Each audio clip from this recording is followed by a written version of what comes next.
تشہد کی حالت میں انگلی کی جو کیفیت ہوتی ہے وہ میں نے بیان کر دی۔ اللہ کے رسول صلی اللہ علیہ وسلم ہمیشہ جو ہے نماز کی حالت میں جب بھی بیٹھتے تھے انگلی سے اشارہ کرتے تھے، اور انگلی آپ کی تھوڑی سی مڑی ہوئی ہوتی تھی۔ تشہد میں قبلے کی طرف اشارہ ہوتا تھا، اور جتنی بھی روایتیں گزری ہیں سب میں اشارے کا ذکر ہے، نہ کہ ہلانے کا۔ اب آئیے میں ایک حدیث آپ کو وہ بھی دکھا دوں جس میں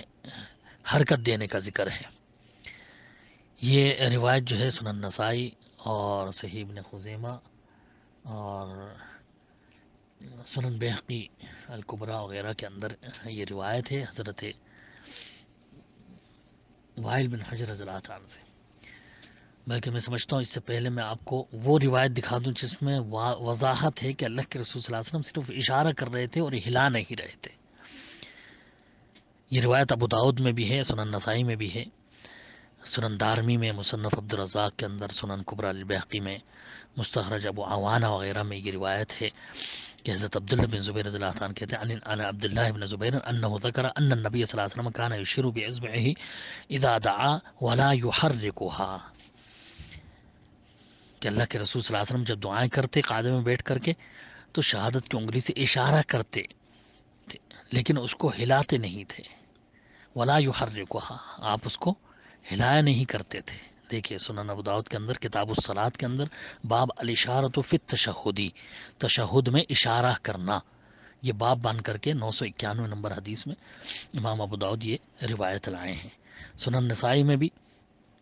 1270 نمبر روایت میں ہے یہ، اور مصنف عبد الرزاق کے اندر 3242 میں یہ روایت ہے، اور سنن کبریٰ للبیہقی میں امام بیہقی نے باب باندھا ہے، باب من روا انہ اشار بها ولم یحرکها، اس چیز کا باب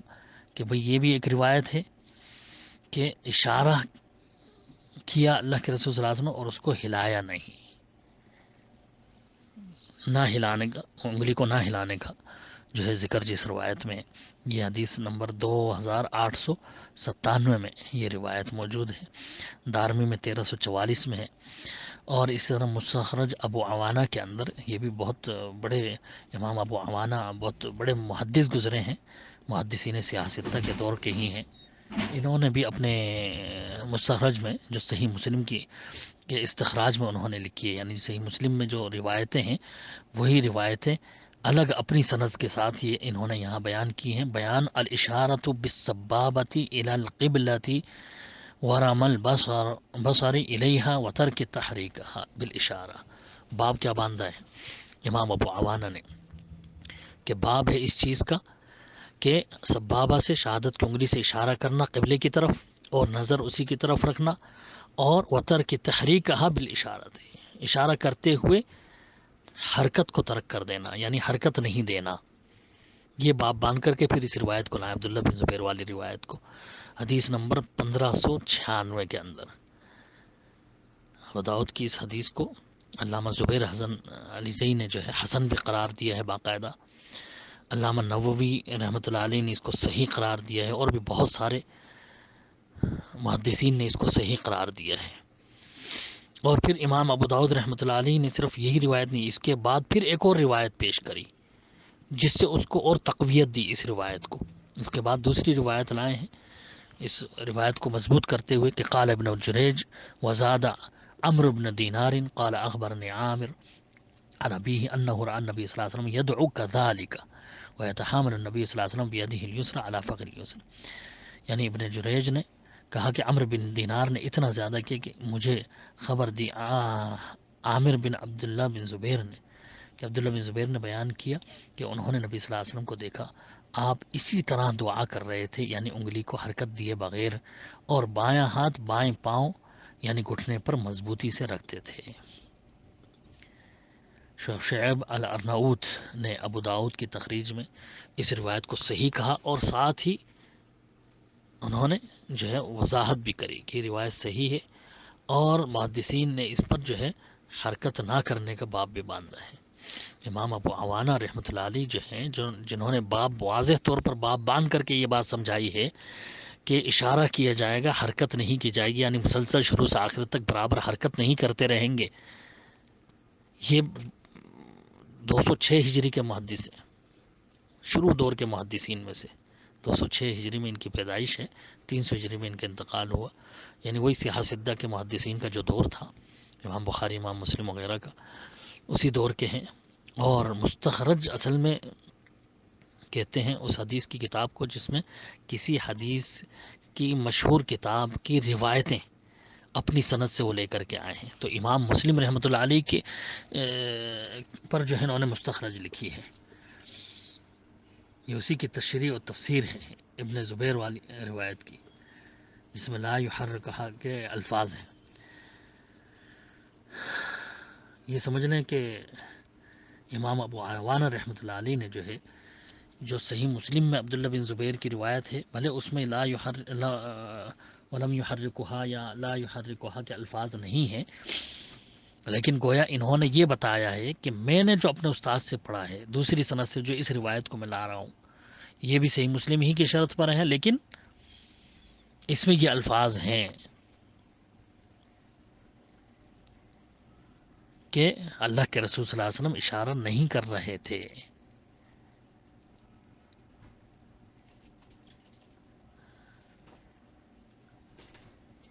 اسی طرح سے کئی باب انہوں نے باندھے ہیں، اور اس میں سب بابوں میں انہوں نے اشارے کا ہی ذکر کیا اور اشارے ہی کی تاکید کری ہے. 4-5 ابواب انہوں نے باندھے ہیں. اس میں آگے انشاءاللہ اس کا ذکر کروں گا، جہاں محدثین کے ابواب کا ذکر کروں گا کہ انہوں نے کیا کیا باب باندھے ہیں. مختصر یہ کہ ایک اور روایت اسی کی تائید میں یہ بھی ملتی ہے، جس میں مسند احمد کے اندر اور صحیح ابن حبان کے اندر روایت ہے. عن عبداللہ بن زبیر ان النبی صلی اللہ علیہ وسلم کان یشیر باصبعه اذا دعا ولا يحركها ولا يجاز بصره اشارته. اس میں یہ الفاظ بھی زیادہ ہیں کہ اللہ کے رسول صلی اللہ علیہ وسلم جب دعا کر رہے تھے تشہد میں بیٹھ کر کے، تو برابر اپنے انگلی سے اشارہ کیے ہوئے تھے اور اس کو حرکت نہیں دے رہے تھے، اور آپ کی نظریں جو ہیں اس سے اشارے سے آگے نہیں بڑھ رہی تھیں. یہ وضاحت ہے مسند احمد کے اندر، دیکھیں جلد نمبر 4 صفحہ نمبر 3 میں، اور صحیح ابن حبان کے اندر جلد نمبر 3 صفحہ نمبر 308 میں. باب باندھا امام ابن حبان نے کہ باب ذکر وصف ما یجعل المرء اصابعه عند الاشارہ. اشارہ کے وقت کیا کرے گا انسان جبکہ اشارہ کر رہا ہو، تو اس وقت کیا کرنا چاہیے. تو یہ بتا رہے ہیں کہ بھئی اس وقت ہلانا نہیں چاہیے، کیونکہ یہ حدیث ہے نہ ہلانے کی. حدیث نمبر 1935 میں امام نووی رحمۃ اللہ علیہ نے بھی اس کو مجموع شرح مہذب کے اندر اس کو صحیح قرار دیا ہے، اس روایت کو، جو نمبر 3 صفحہ نمبر 454 میں. اور شیخ ایمن الصالح شعبان انہوں نے بھی کہا اسنادہ صحیح، اس کی سند صحیح ہے. اور اسی طرح سے علامہ عبد الرحمن مبارک پوری نے بھی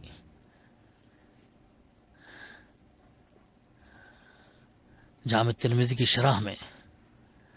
اس روایت کو پیش کر کے کہا کہ یہ عدم تحریک کی دلیل ہے، یعنی نہ ہلانے کی دلیل ہے. فہذا الحدیث یدل صراحۃ علی عدم التحریک، کہ یہ واضح دلیل ہے اس چیز کی کہ ہاں بھئی نماز تشہد میں برابر انگلی کو ہلایا نہیں جائے گا، بلکہ اس کو سیدھا کھڑا رکھا جائے گا. تو بہرحال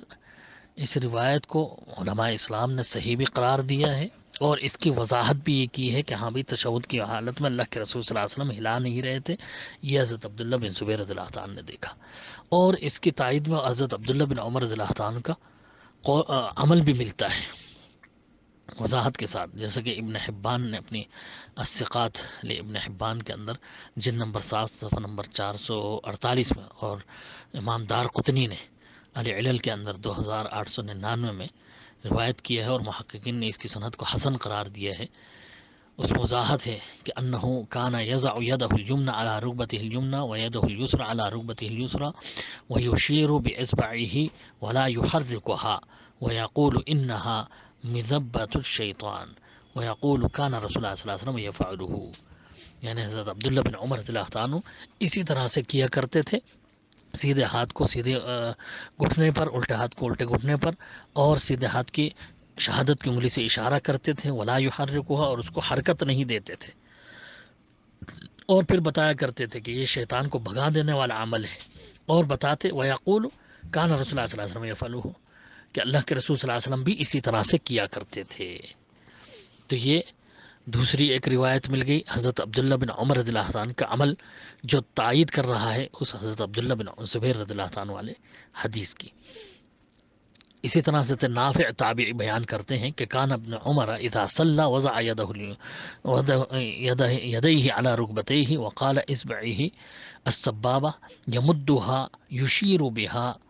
ولا یحرکها وقال قال رسول اللہ صلی اللہ علیہ وسلم مذعرۃ للشیطان۔ نافع جو تابعی ہیں مشہور، وہ حضرت عبداللہ بن عمر کا واقعہ بیان کر رہے ہیں، ان کا عمل بیان کر رہے ہیں کہ حضرت عبداللہ بن عمر جب نماز پڑھتے تو اپنے دونوں ہاتھوں کو دونوں گھٹنوں پر رکھتے اور اپنی سبابہ انگلی کو کھڑا رکھتے تھے اور اس کے ساتھ اشارہ کرتے رہتے تھے، لیکن اسے حرکت نہیں دیتے تھے۔ یمدھا یشیر بہا ولا یحرکھا، انگلی کو اٹھایا ہوا ہے، اشارہ کر رہے ہیں اس کے ساتھ، اور اس کو حرکت نہیں دے رہے ہیں۔ اور پھر فرماتے کہ رسول اللہ صلی اللہ علیہ وسلم فرمایا یہ انگلی شیطان کو خوف زدہ کر دینے والی ہے۔ اس کی بھی سند کو حسن قرار دیا ہے تاریخ بغداد لابن النجار جلد نمبر 19 صفحہ نمبر 220 کے اندر یہ روایت حسن درجے کی ہے۔ اسی طرح حضرت ہشام بن عروہ یہ تابعی ہیں، کہتے ہیں کہ ان کے والد عروہ بن زبیر رضی اللہ عنہ ان اباہ کان یشیر باصبعہ فی الدعاء ولا یحرکها، کہ ان کے والد نماز میں اپنی سیدھی انگلی سے، شہادت کی انگلی سے اشارہ کرتے، دعا کرتے ہوئے، اور اس کو حرکت نہیں دیتے تھے، ولا یحرکها۔ مصنف ابن ابی شیبہ حدیث نمبر 8437 کے اندر یہ روایت ہے۔ اسی طرح قیس بن سعد کہتے ہیں قال کان لا یزاد علی ھکذا واشار باصبعہ، یہ بھی تابعی ہیں، وہ کہتے ہیں کہ ہاں بھئی نماز کی حالت میں جب بیٹھیں گے تو اس سے زیادہ کچھ نہیں کریں گے، اور اپنی انگلی سے اشارہ کر کے دکھاتے اور کہتے کہ اس سے زیادہ کچھ نہیں کیا جائے گا، یعنی حرکت نہیں دینی ہے۔ تو یہ اصل میں اس حرکت کے تعلق سے وہ منع کر رہے ہیں جو مسلسل لوگ عموماً کرنے لگے ہیں۔ تو ان حدیث سے بالکل واضح ہے کہ رسول اللہ صلی اللہ علیہ وسلم بھی اور صحابہ اکرام بھی، تابعین بھی، انگلی کو جو ہے وہ ساکت اور مرفوع رکھا کرتے تھے، اٹھا ہوا انگلی کو بس، اور مسلسل شروع سے آخر تک حرکت نہیں دیتے رہتے تھے۔ کوئی بھی حدیث، کسی بھی حدیث سے یہ واضح نہیں ہوتا ہے کہ برابر شروع سے آخر تک آپ نے حرکت دی ہو۔ جو ایک حدیث پیش کی جاتی ہے اس حدیث پر بھی آئیے غور کر لیتے ہیں، جس سے یہ واضح ہے کہ آپ مسلسل حرکت نہیں دے رہے۔ اس کو بھی ذرا تفصیل سے میں آپ کے سامنے شارحین کے اور محققین کے اقوال کے ساتھ میں آپ کے سامنے پیش کرتا ہوں، جس سے واضح ہوگا کہ جو حضرت وائل بن حجر رضی اللہ عنہ کی روایت پیش کی جاتی ہے اس کا کیا مطلب و مفہوم ہے۔ بھلے اس کو بہت سارے محدثین نے جو ہے ضعیف قرار دیا، اور حضرت عبداللہ بن زبیر والی روایت کے خلاف بھی ظاہراً قرار دیا ہے، لیکن ہمارے کچھ بھائی جو ہے اس کو ہی صرف لے کر کے ان ساری روایت کا انکار کر دیتے ہیں جس میں صرف اشارے کا ذکر ہے، اور کہتے ہیں کہ نہیں شروع سے آخر تک ہلاتے ہی رہنا ہے۔ آئیے وہ روایت پہلے میں آپ کے سامنے رکھ دوں۔ حضرت وائل بن حجر رضی اللہ عنہ کی روایت ہے، کہتے ہیں قلت لانظرن الی رسول اللہ صلی اللہ علیہ وسلم کیف یصلی فنظرت الیہ فوصف قال ثم قعد وافترش رجله اليسرى ووضع كفه اليسرى على فخذه وركبته اليسرى وجعل حد مرفقه الأيمن على فخذه اليمنى ثم قبض ثنتين على من أصابعه وحلق حلقة ثم رفع إصبعه فرأيته يحركها يدعو بها۔ یعنی حضرت وائل بن حجر رضی اللہ عنہ کہتے ہیں کہ میں نے رسول اللہ صلی اللہ علیہ وسلم، میں نے کہا کہ بھئی میں اللہ کے رسول صلی اللہ علیہ وسلم کی نماز کو ضرور دیکھوں گا کہ آپ کس طرح نماز پڑھتے ہیں. تو میں نے اللہ کے رسول صلی اللہ علیہ وسلم کو نماز دیکھا تو طریقہ پورا بیان کیا، اور اس میں آخر میں اس طرح سے ہے کہ آپ رسول اللہ صلی اللہ علیہ وسلم بیٹھے، اپنا بائیں پاؤں بچھایا اور بائیں ہتھیلی بائیں ران پر اور گھٹنے پر رکھی، اور دائیں ہاتھ کی کوہنی دائیں ران کی اوپر رکھی، پھر 2 انگلیاں اپنی بند کر لیں اور ایک حلقہ باندھ لیا. پھر آپ نے اپنی انگلی کو، جو شہادت کی انگلی اس کو بلند کیا، اوپر کیا، اٹھا لیا، اور میں نے دیکھا کہ آپ اپنی انگلی کو حرکت دیتے ہوئے آپ کو دیکھا جس سے آپ دعا کر رہے تھے. یعنی جس انگلی سے آپ دعا کر رہے تھے اس سے آپ اسے حرکت دے رہے تھے. یہ سنن نسائی کی روایت ہے، 1268 نمبر حدیث ہے. صحیح ابن خزیمہ میں بھی یہ روایت موجود ہے، 714 نمبر، اور صحیح ابن حبان میں بھی 1860 نمبر روایت ہے. سنن بہقی کبریٰ کے اندر بھی یہ روایت ہے، اور امام بہقی اس کو اس باب میں لائے ہیں جہاں ابن زبیر والی روایت کہ من روا انہ اشار بہا ولم یحرکھا، کہ اشارہ کرنا ہے اور حرکت نہیں دینی، اس باب میں اس روایت کو بھی لائے ہیں. آگے انشاءاللہ میں اس کی تفصیل بیان کروں گا. تو صرف نظر اس کے کہ بھئی بہت سارے علماء نے اس کو ضعیف بھی قرار دیا ہے، اور لمبی چوڑی اس پر بحث بھی کی ہے، بہت تفصیلات ہمیں ملتی ہیں کتابوں کے اندر، بہت لمبی چوڑی بحثیں کی گئی ہیں دونوں روایتوں پر. لیکن بس میں یہ کہوں گا کہ یہ بھی قابل عمل ہے، ہم اس پر تطبیق دیں گے، دونوں کو جوڑ کر کے دیکھیں گے، نہ کہ الگ الگ کر کے. سرے سے انکار کرنے کے بجائے علماء سلف کے منہج کے مطابق یہ جاننے کی ہم کوشش کریں گے کہ اس پر کس طرح عمل ہوگا اور اس کو کس طرح سمجھا جائے کہ یہ عبداللہ بن زبیر والی روایت اور ان ساری روایت کے مخالف نہ بنے جن میں اشارے کا ذکر ہے، اور دونوں کو اپنی جگہ رکھ کر کے قابل عمل جان لیا جائے. اب کیونکہ تحریک سبابہ کا مسئلہ، یعنی شروع سے آخر تک انگلی ہلاتے رہنے والا کا جو مسئلہ ہے، اس میں آج ہم دیکھ رہے ہیں کہ بہت زیادہ لوگ جو ہے اسی طرف مائل ہیں کہ وہ شروع سے آخر تک بہت زور زور سے ہلاتے رہتے ہیں. اس میں کافی اختلاف ہوتا چلا جا رہا ہے، جگہ جگہ جو ہے بحث و مباحثہ ہو رہے ہیں. تو ہماری جو تحقیق ہوئی اس پر گہرائی سے، اس میں یہی بات سامنے آئی ہے وضاحت کے ساتھ کہ انگلی کا ہلانا یہ ایک خاص موقع پر ہے، اور باقی شروع سے آخر تک برابر اشارہ کریں گے. یہ دونوں طریقے سنت سے ثابت ہیں، اسی لیے دونوں حدیثوں کو ہی اختیار کیا جائے گا، دونوں پر ہی عمل کیا جائے گا. لیکن افسوس تو یہ ہوتا ہے کہ بہت سارے لوگوں کو جو ہے دیکھا جاتا ہے کہ وہ ان ساری حدیثوں کو چھوڑ کر کے صرف اس ایک حرکت والی روایت کو لے لیتے ہیں. اور بعض نوجوانوں کو تو میں نے دیکھا کہ انگلی اس قدر تیز تیز ہلا رہے ہوتے ہیں نماز کی حالت میں کہ تماشے کی صورت بن جاتی ہے. حالانکہ اسلام میں ہر کام میں اعتدال اور شائستگی کی تعلیم دی گئی ہے. بعض مصلی تو شہادت کی انگلی کو بس اٹھاتے ہیں زور سے اور اٹھا کر کے پھر گرا دیتے ہیں پوری طرح نیچے، اور سمجھتے ہیں کہ انگلی کو حرکت دینے کا عمل کر رہے ہیں. اور بعض تھوڑی تھوڑی دیر میں ہلاتے ہیں پھر انگلی گرا دیتے ہیں. حالانکہ یہ سب صورتیں جو ہیں وہ صحیح نہیں ہیں، مسنون طریقے کے خلاف ہیں. مسنون طریقہ ساری حدیثوں کو سامنے رکھ کر کے یہ ہے کہ شہادت کی انگلی کو جب بھی نماز میں بیٹھے شروع سے آخر تک اٹھا کے رکھیں، اور جہاں توحید کا ذکر ہے یعنی انگلی ہلانے کا جہاں تقاضا ہے وہاں تھوڑا سا حرکت دے لیں، وہاں ہلا لیں. کیونکہ حضرت عبداللہ بن زبیر نے جب دیکھا اللہ کے رسول صلی اللہ علیہ وسلم کو تو آپ نہیں ہلا رہے تھے.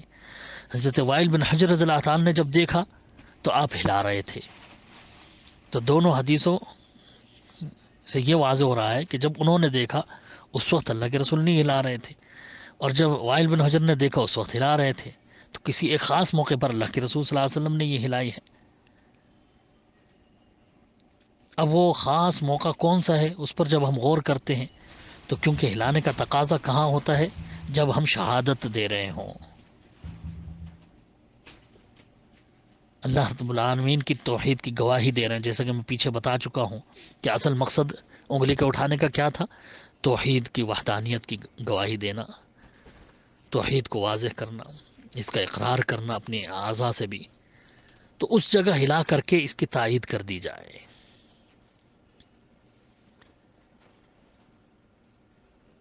کیونکہ دونوں حدیثیں اپنے اپنی جگہ قابل عمل ہیں.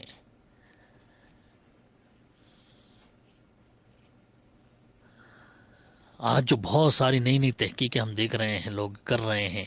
کوئی سرے سے جو ہے اس عبداللہ بن زبیر والی روایت کا انکار کر رہا ہے،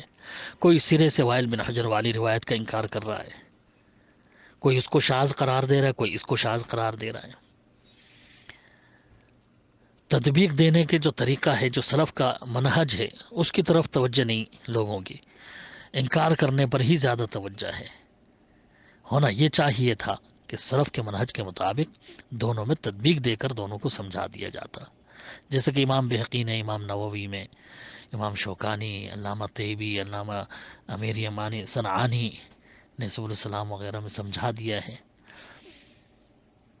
اور پھر صحیح ابن حبان وغیرہ کی صحیح روایات سے میں ابن عمر رضی اللہ تعالیٰ جیسے سنتوں کے شیدائی جو صحابی ہیں، انہوں نے عمل کر کے دکھا دیا ہے، تابعین نے عمل کر کے دکھا دیا ہے کہ اشارہ ہے، مسلسل حرکت نہیں ہے. اس لیے ہم کہتے ہیں کہ بجائے یہ کہ ایک دوسرے کو دوسرے پر ترجیح دی جائے اور ایک طریقے کو متروک قرار دے دیا جائے اور ناقابل عمل قرار دیا جائے، دونوں کے درمیان جمع و تطبیق دی جائے. یہاں قابل غور بات یہ ہے کہ ویسے تو اکثر روایات سے عدم تحریک ہی ثابت ہے، یعنی حرکت نہ دینا ہی ثابت ہے، اشارے کا ہی ذکر، لیکن وائل بن حجر رضی اللہ عنہ نے آپ کو انگلی کی حرکت کرتے ہوئے دیکھا ہے، تو یہ وہ خاص موقع ڈھونڈنے کے لیے اس پر پھر ایک روایت ہمیں وہ والی ملتی ہے جو امام بہقی نے پیش کی، جو میں پہلے بھی بتا چکا ہوں کہ باب ما ینوی المشیر بالاشارت فی التشہد. امام بہقی نے جو باب باندھا ہے کہ نیت اس وقت اشارے کی کیا ہونی چاہیے، اشارہ کرنے والے کی نیت کیا ہونی چاہیے. تو جب ہم دعائیں پڑھتے ہوئے اشارہ کریں گے اور اللہ کے رسول صلی اللہ علیہ وسلم کے اشارے کا مقصد جو امام بہقی نے بتایا روایتیں پیش کر کے کہ انما یرید النبی صلی اللہ علیہ وسلم التوحید، توحید کو بیان کرنا، تو اس سے بالکل یہ واضح ہو رہا ہے کہ جب توحید کا ذکر ہوگا، توحید کی ہم گواہی دے رہے ہوں گے، اشہد ان لا الہ الا اللہ، تو اس وقت جو ہے ہم اس کو اپنی انگلی سے بھی ہلا کر کے اس چیز کا اقرار کر لیں. اشارہ تو ہم نے کیا ہی ہوا ہے شروع سے آخر تک.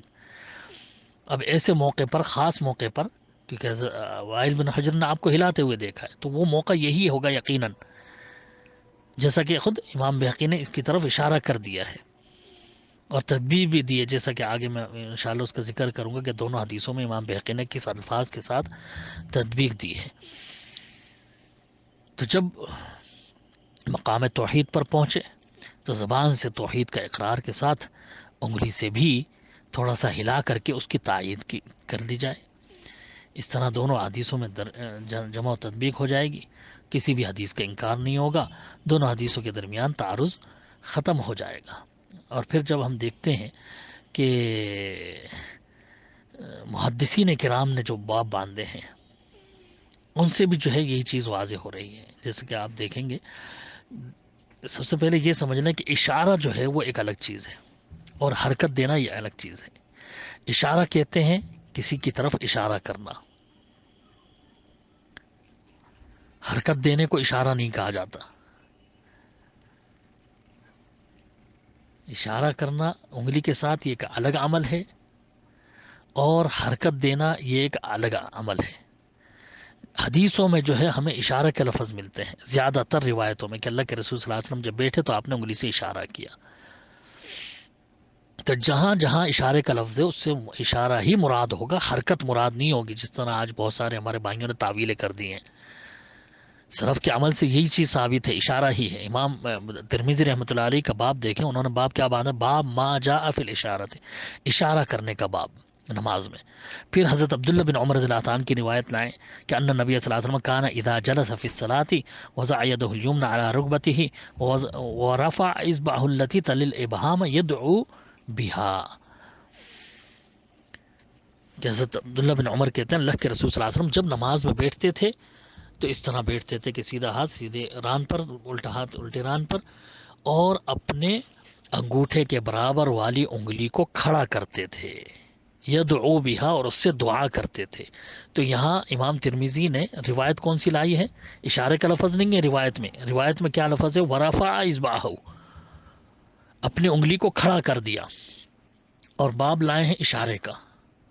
جس سے واضح کیا انہوں نے کہ یہاں رفع سے مراد جو ہے وہ اشارہ ہے، اور اسی اشارے کو پھر آگے اور وضاحت کیا انہوں نے، کیا کہا آگے اسی حدیث میں کیا وفی الباب عن عبداللہ بن زبیر و نمیر الخزائی و ابو ہریرہ و ابو حمید و وائل بن حجر، اس باب میں یعنی اسی ٹاپک پر اسی چیز کو ثابت کرنے کے لیے ابو ہریرہ سے بھی روایت ہے، عبداللہ بن زبیر سے بھی روایت ہے، نمیر خزائی سے بھی روایت ہے۔ عبداللہ بن زبیر کی وہی روایت جو لا یحرکھا والی، اسی کی طرف اشارہ کر دیا امام ترمذی نے، اور وائل بن حجر رضی اللہ عنہ سے بھی روایت ہے، گویا اشارے کا ہی وہاں پر بھی انہوں نے وائل بن حجر رضی اللہ عنہ کی روایت سے لیا ہے۔ پھر آگے لکھتے ہیں اسی کے بعد کیا لکھ رہے ہیں کہ والعمل علیہ عند بعض اہل العلم من اصحاب النبی صلی اللہ علیہ وسلم والتابعین یختارون الاشارة فی التشہد وهو قول اصحابنا، کہ اسی پر عمل ہے اہل علم کا، اصحاب النبی صلی اللہ علیہ وسلم کا، تابعین کا، انہوں نے اشارہ ہی اختیار کیا ہے تشہد میں، اور یہی قول ہے ہمارے اصحاب کا یعنی محدثین کا۔ مولانا عبد الرحمن مبارک پوری رحمۃ اللہ علیہ اس حدیث کی تشریح کرتے ہوئے تحفۃ الاحوزی جو جامع ترمذی کی یہ سب سے بڑی شرح ہے، جن نمبر 1 صفحہ نمبر 59 میں کیا لکھتے ہیں؟ المراد بقول اصحابنا اہل الحدیث رحمهم اللہ تعالی کما حققناه فی المقدمہ، وكانت للترمذي أن يقول العمل عليه عند أهل العلم أو عند عامة أهل العلم فإنه لا يعرف في هذا خلاف السلفی۔ وہ بتا رہے ہیں کہ یہاں جو امام ترمذی نے کہا کہ یہی ہمارے اصحاب کا قول ہے، تو اس سے مراد جو ہے محدثین کرام ہیں، اصحابنا سے مراد یہاں اہل الحدیث یعنی محدثین کرام ہیں۔ امام بخاری امام ترمذی کے استاد ہیں، امام احمد بن حنبل امام ترمذی کے استاد ہیں، اسحاق بن راہوی جیسے بڑے بڑے محدثین، یہ سب ان کے اساتذہ میں سے ہیں۔ تو یہ سب جو ہے یہی کہتے ہیں کہ بھائی اشارہ کرنا ہے۔ اور پھر آگے لکھتے ہیں کہ امام ترمذی جب بھی یہ کہیں، وکان للترمذی ان یقول، امام ترمذی کی عادت ہے کہ جب وہ یہ کہتے ہیں کہ ولا عمل علیہ عند اہل العلم، یعنی اسی پر اہل علم کا عمل رہا ہے، او عند عامت اہل العلم، یعنی تمام اہل علم کا اس پر عمل رہا ہے، جب بھی وہ یہ کہیں تو فإنه لا يعرف في هذا خلاف السلفی، اس کا مطلب یہ ہوتا ہے کہ وہ جو ہے اس کے خلاف سلف صالحین میں کچھ اور نہیں جانتے، یعنی یہ اتفاقی مسئلہ ہے اشارہ کرنا، اس کے برخلاف کوئی عمل نہیں ہے۔ تو اشارے کو ہی اختیار کیا سب نے، ہر وقت ہلاتے رہنے کو سلف صالحین نے اختیار نہیں کیا تھا۔ یہ امام ترمذی نے اپنے باب سے اور باب میں جو حدیث لائے اس سے، اور اس کے بعد کا جو قول ان کا امام ترمذی کا ہے اس سے انہوں نے یہ واضح کیا ہے کہ بھئی اس میں کوئی اختلاف نہیں ہے سلف صالحین میں، کہ سب جو ہے اشارہ ہی جو ہے جانتے ہیں اس سے۔ اور یہ ابواب جو ہیں ان سے اصل میں سلف کا منہج معلوم ہوتا ہے، جو محدثین کے ابواب ہوتے ہیں۔ امام نسائی رحمۃ اللہ علیہ اب دیکھیے وہ ہلانے والی روایت لائے ہیں وائل بن حجر کی، جس میں وہ کہتے ہیں کہ میں نے دیکھا کہ آپ ہلا رہے تھے، لیکن ابواب جتنے بھی انہوں نے باندھے ہیں ہلانے کا نہیں باندھا۔ خود اس روایت پر جس میں وہ وائل بن حجر کہتے ہیں فرأیت یحرکھا یدعو بہا، اس روایت پر جو انہوں نے باب باندھا ہے، کیا باب باندھا ہے؟ باب قبض